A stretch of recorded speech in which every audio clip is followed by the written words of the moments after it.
பசு பாதுகாப்பு இயக்கத்தை தடை செய்ய குடியரசுத் தலைவர் நடவடிக்கை எடுக்க வேண்டும் என மனிதநேய மக்கள் கட்சித் தலைவர் ஜவாஹிருல்லா கோரிக்கை விடுத்துள்ளார்.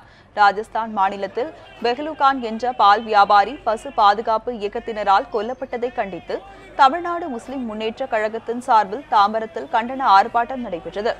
ஆர்ப்பாட்டத்தில் ஈடுபட்டவர்கள் பிரதமர் மோடி உருவ பொம்மையை எரித்ததால் பரபரப்பு ஏற்பட்டது. இதனையடுத்து போராட்டத்தில் ஈடுபட்டவர்களை போலீசார் கைது செய்தனர்.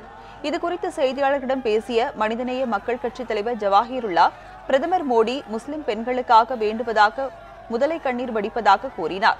பாஜக ஆட்சி செய்யும் மாநிலத்தில் பால் வியாபாரிகள் கொல்லப்படுவதாகவும் குடியரசுத் தலைவர் இதில் தலையிட்டு பசு பாதுகாப்பு இயக்கத்தை தடை செய்ய வேண்டும் என்றும் தெரிவித்தார்.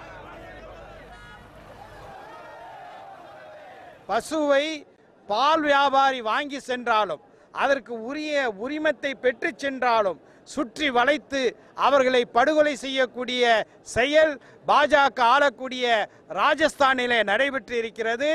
இந்த கொலையாளிகளை கைது செய்வதோடு மட்டுமல்லாமல் உடனடியாக குடியரசுத் தலைவர் இந்த பிரச்சனைகளை தலையிட்டு இந்தியா முழுவதும் இயங்கக்கூடிய கௌ ரக்ஷகாஸ் என்று சொல்லக்கூடிய இந்த பசு பாதுகாவலர்கள் என்ற கொலையாளி கூட்டத்தை, படுகொலையாளிகள் கூட்டத்தை தடை செய்வதற்கு நடவடிக்கை எடுக்க வேண்டும் என்று கேட்டுக்கொள்கிறோம்.